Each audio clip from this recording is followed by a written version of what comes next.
everyone, it's Stephanie here and welcome back to another video.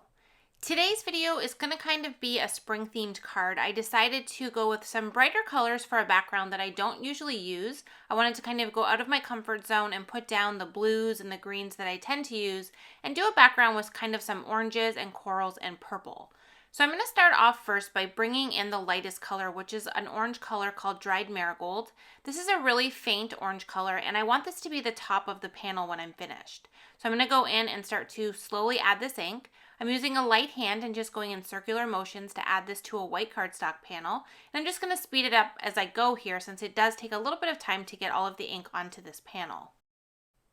Sometimes I think that we can get really set in the colors that we like to use, so I wanted to really get out there, use something completely different, and I was so happy with the final result that I definitely think I will do this some more and start incorporating more colors into my palette. I usually love a lot of color anyway, so this was a lot of fun to kind of play around with different blends to find something that I liked.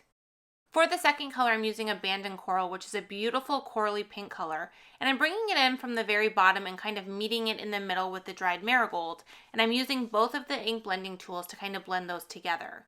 Now I do want to bring in some purple as well, and in the finished cards you don't actually see a lot of that purple color, but I wanted to leave it in the video just to show you the beautiful color variation that you can get by bringing in just a small bit of that purple.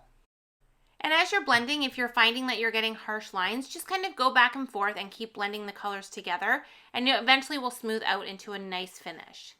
Okay, so now I'm coming in with that purple color, and for this one we're using Seedless Preserves, which is a really deep, rich purple color. If you go in really heavy-handed at first, you can get too much color on there, so I do recommend kind of going very light-handed and just slowly applying the ink until you get the look that you want. You can always add more ink, but it's really hard to take ink away if you've added too much.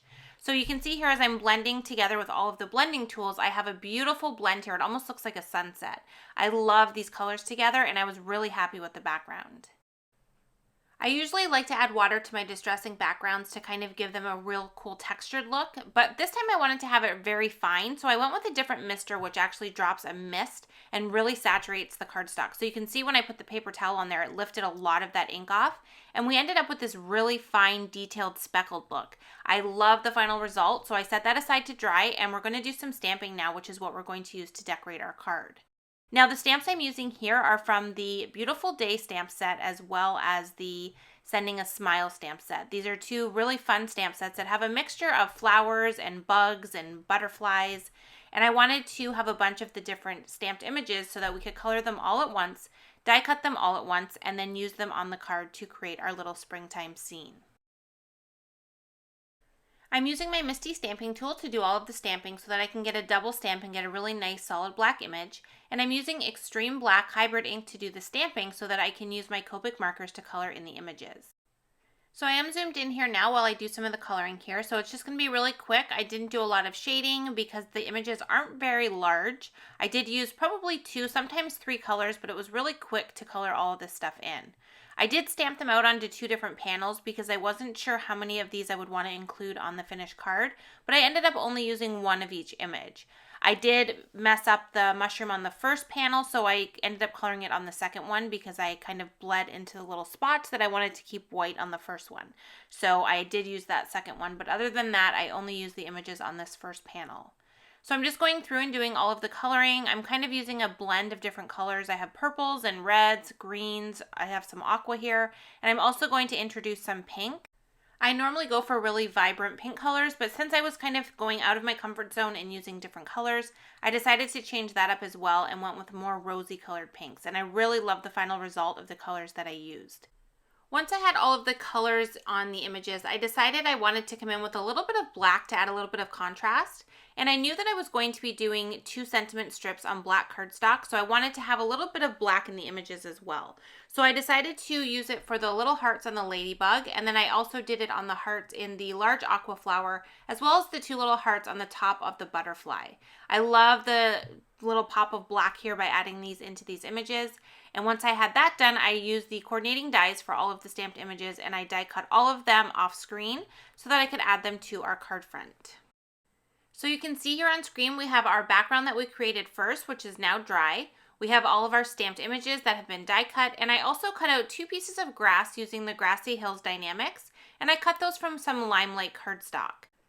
And since I like to have a little bit of shading on my images, I decided to use some Mowed Lawn Distress ink, and I'm going to add a little bit of color to these grass pieces, just to add a little bit of a variation in the color so that it's not just a flat green. So I just kind of went on the edges and then along the top of each of these pieces, and now all of our components are ready and we can start to assemble our card.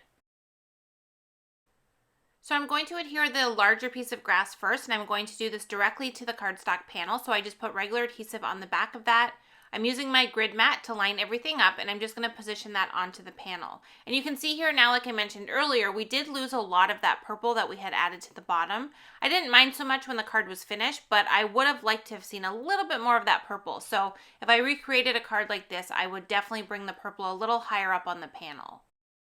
I used foam adhesive for the top layer of grass just to give it a little bit of dimension so that I could tuck some of the different elements inside of there. And then I just used my scissors to trim off the excess, since both of these were cut a little bit longer than the actual panel. Now for this sentiment, I want to have it white heat embossed on black cardstock, and I want to cut it into strips. This is kind of my favorite thing right now. I love the look of the white against the black, but I really love the look of stacked strips of sentiment. So rather than having them all on one, I like to kind of layer them one on top of another. So for this one, I decided to use the sentiment and do two different pieces. It was easier for me to just cut the stamp apart so I could stamp them separately, but you definitely don't have to do that. You can just do some masking and just kind of make sure you're only putting the ink on one part of the stamp at a time if you're not comfortable with cutting them in half. So I stamped the sentiments with Versamark ink, which is a clear sticky ink. I added white embossing powder over top and heat set those, and now I'm using some dies from the Hearts in a Row horizontal, and I'm cutting those into strips. So you can see there I have them already die cut, and now I'm starting to add all of the elements to our card. So for most of these, I'm just going to use liquid glue and adhere them directly to the background. But for a couple of them, I did use foam adhesive to add a little bit more dimension. So I did put foam adhesive underneath the ladybug. I put some under the top of that first purple flower. And I'm also going to put a little bit under the butterfly. I had originally thought that I would put the bird on top of one of the flowers, but I decided to bring my sentiment strips a little bit lower on the card than I had originally planned, and I put him right there on top and kind of have him standing on those sentiment strips, and I really like the look of that with the butterfly in the sky as well. And then the last thing I'm going to do is I'm just going to take some clear droplets and I'm going to add those to the card, and that is going to finish our spring scene. So I hope you got some ideas from today's card. I hope you go kind of out of your comfort zone and use some colors that you don't normally use. You might be pleasantly surprised with the final result. Thank you so much for joining me in today's video. As always, I appreciate you being here, and I hope to see you in another one soon. Thanks so much for watching.